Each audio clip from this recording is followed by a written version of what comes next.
Belilah perusahaan yang memperkaya seluruh pemegang sahamnya dengan adil. Janganlah membeli perusahaan yang hanya memperkaya pejabat atau pemilik perusahaannya yang merangkap sebagai komisaris dan direksi. Oke, ketemu lagi dengan Edwin di channel analisis laporan keuangan ya. Untuk kali ini saya mau bahas saham request ya, sumber tani Agung Resource ya, tickernya STAA ya, STA.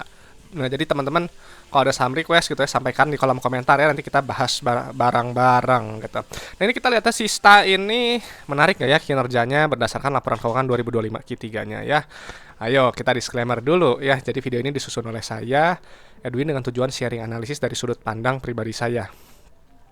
Jadi si materi ini sifatnya hanya edukasi dan informasi umum ya, bukan rekomendasi investasi dan tidak dimaksudkan sebagai ajakan beli, jual, atau hold saham yang dibahas ya, STA.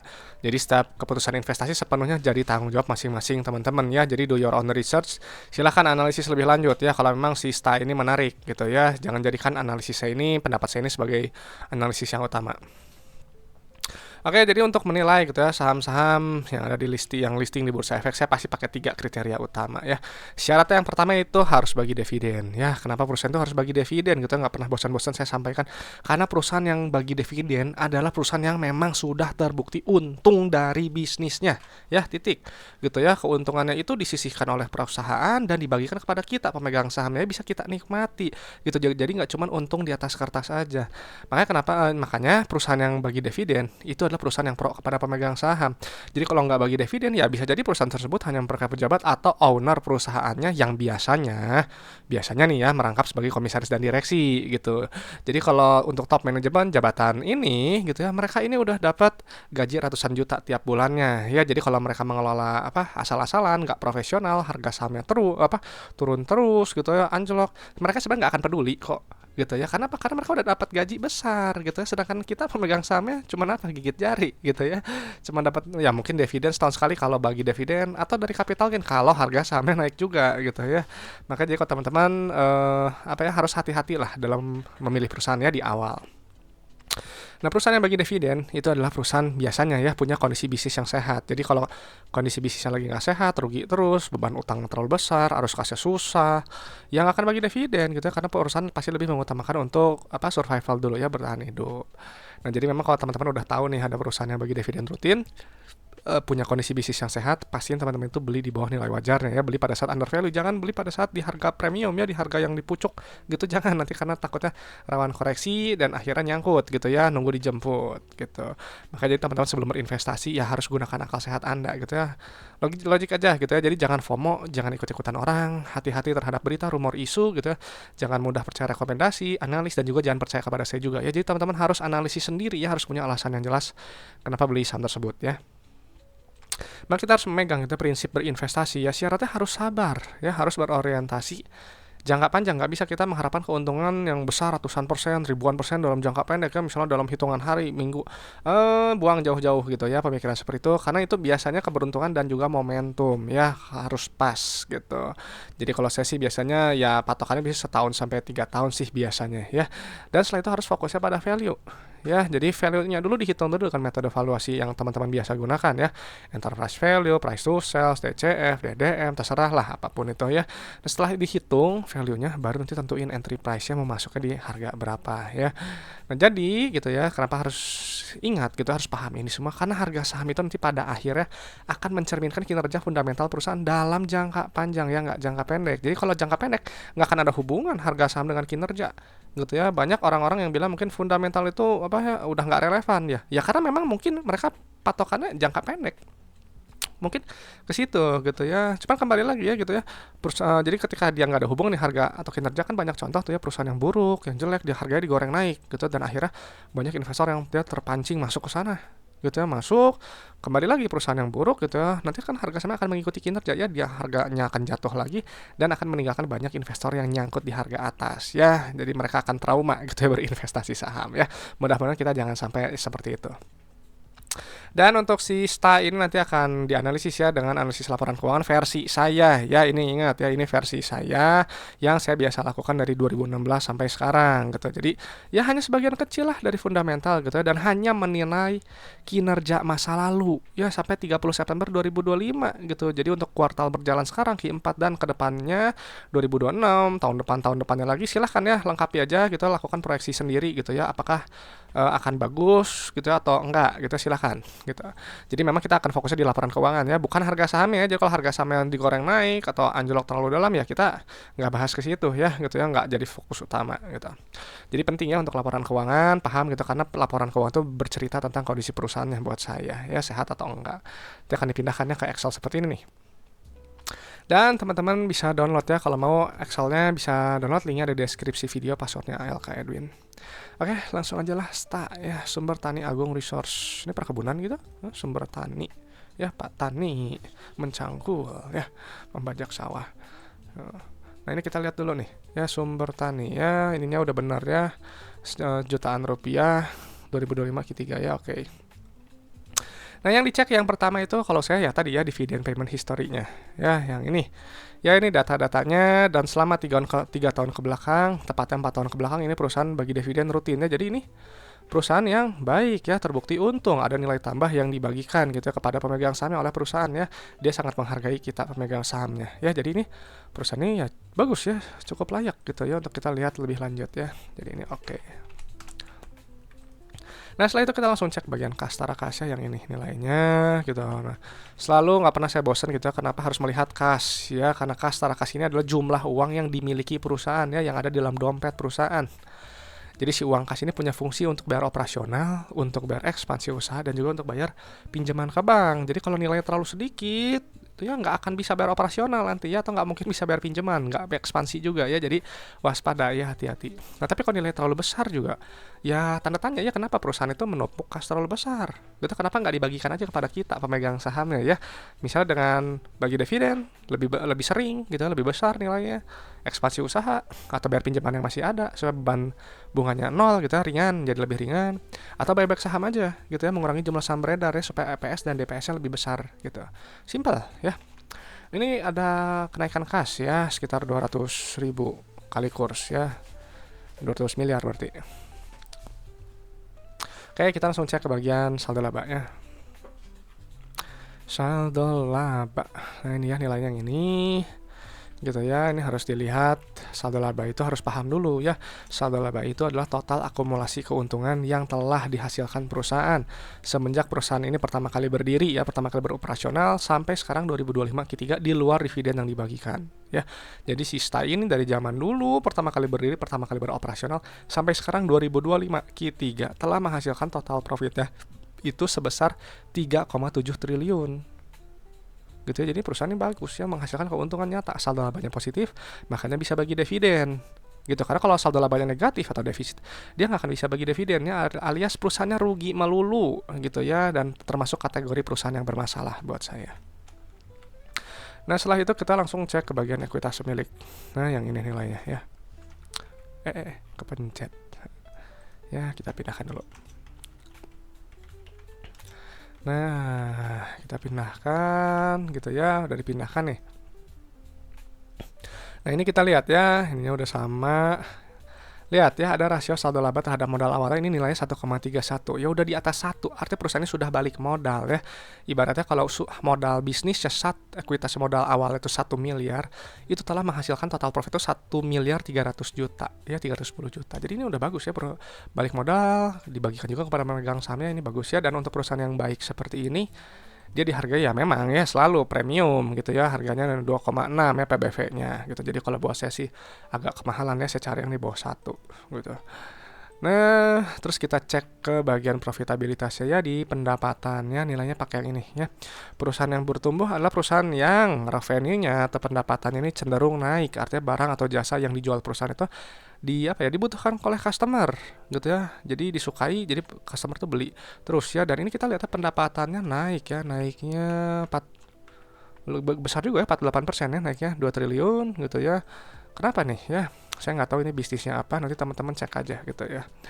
Ya, atau lihat juga di CALK ya. Nah, ini penting ya. Jadi perusahaan yang bertumbuh seperti ini, nanti si penjualan nanti akan dikurangi oleh HPP ya, harga modal barang atau jasa. Nanti keluar laba bruto. Yang ini.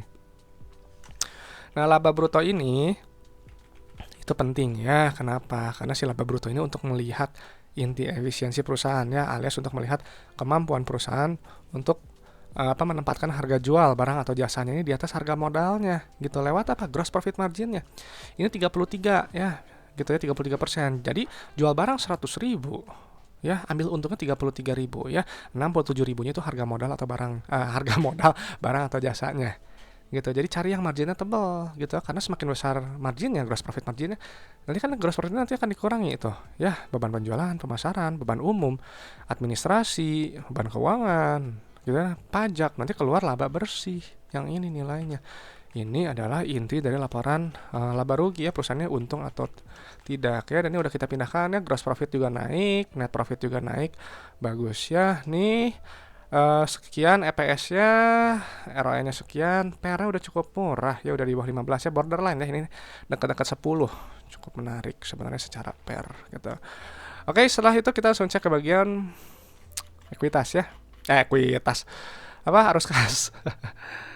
Oke ya, arus kas kita harus validasi si pendapatannya itu ya, lewat penerimaan kasnya, yang itu nilainya yang paling ini, yang paling besar, yang paling atas.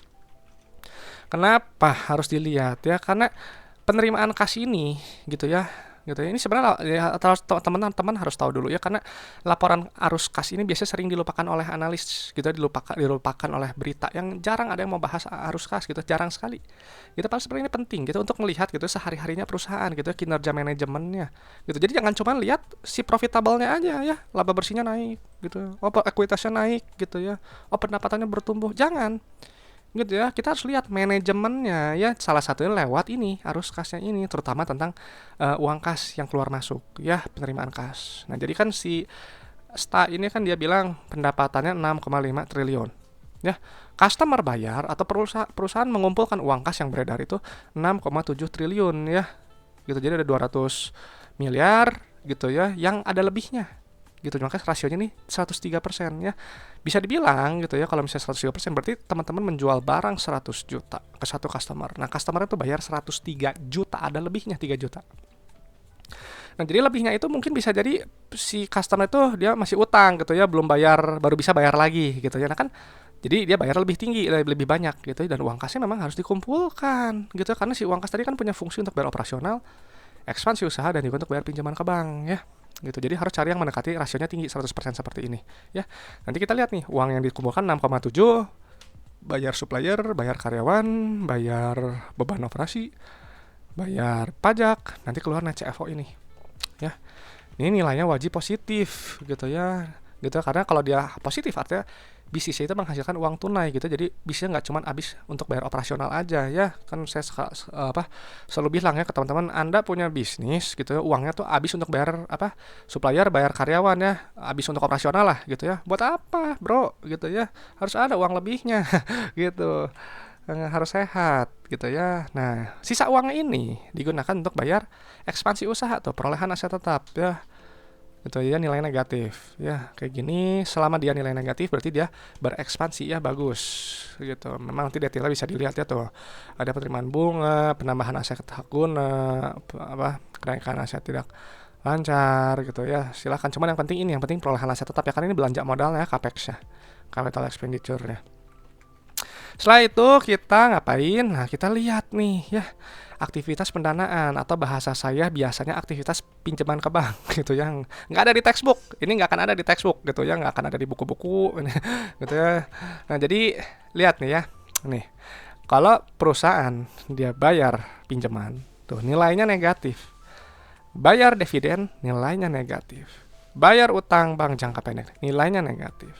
Kalau dia ambil pinjaman nilainya positif, perolehan utang bank lagi nilainya positif. Jadi teman-teman bisa lihat ya, perusahaan yang bagus itu nggak selalu bergantung sama utang yang terlalu besar. Yang penting terkontrol ya. Jadi kan sebenarnya kalau kita mengambil pinjaman itu kan bayar bunga ya, dan bunganya itu nanti akan menggerus entah net profitnya, dan juga menggerus nanti uang kas gitu. Jadi cari perusahaan yang nilainya sahamnya ini negatif seperti ini. Artinya perusahaan itu berusaha untuk melunasi pinjamannya, gitu ya. Secara umum lah, gitu ya. Misalnya kayak gini. Ini perolehan utang bank jangka pendek, ya, 671. Pembayaran utang 546, kan berarti ada selisih lebihnya, ya. Nih, kalau perolehan utang bank jangka panjang tuh, ya dia positif. Ini lebih kecil ya, berarti kan dia semakin menambah utang ya, gitu ya. Nah, cuma kan kenapa ini negatif? Karena ini ada pembayaran dividen yang besar. Jadi sebenarnya hutang itu nggak selalu buruk, yang penting terkontrol, gitu ya. Dan kalau buat saya sih simpel aja, cari aja yang CFF-nya ini negatif seperti ini ya. Dan ini bagus ya polanya, plus min dan ada kenaikan kas tara kas, gitu ya. Ini ada kenaikan kasnya 278 miliar ya, bagus, sehat sekali ini polanya, sangat sehat ya, sama seperti sebelumnya ya. Oke, jadi setelah kita pindahkan datanya, saya mau lihat dulu sebentar ya rasio lancarnya, penasaran, gitu ya. Rasio lancar 3,6, ini 1,4 ya, berarti rendah resiko ya. Untuk jangka pendek kas tara kas 1,5, utang banknya ini rendah resiko ya, cuman 450 ya. DR-nya 2,9. Ya udah, ini perusahaan memang menurut saya sih rendah resiko ya untuk jangka pendek dan jangka panjang, gitu ya, karena dia sehat, gitu ya. Utang juga terkontrol, DR terkontrol, rasio lancar terkontrol, kas rasio melimpah juga, gitu ya. Jadi ya udah, ini perusahaan yang bagus, sehat, gitu ya. Nah, jadi setelah kita pindahkan datanya, jadi perusahaan ini ya bisa dibilang ya perusahaan baik ya. Dia riwayat bagi dividennya ada, nyata ya keuntungannya, dan nilai tambah untuk perusahaan, untuk kita.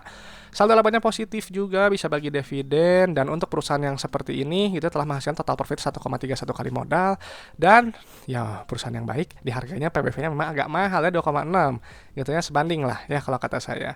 Secara laba rugi juga profitable, ada kenaikan net profit, secara per ya udah cukup murah lah ya, di bawah 15, borderline dekat-dekat 10.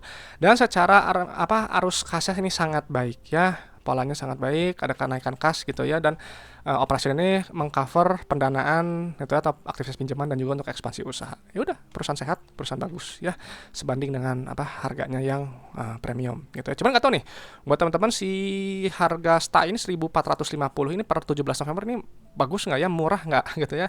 Boleh teman-teman sampaikan ya pendapatnya di kolom komentar gitu ya, supaya saya dan teman-teman yang lain juga tahu ya.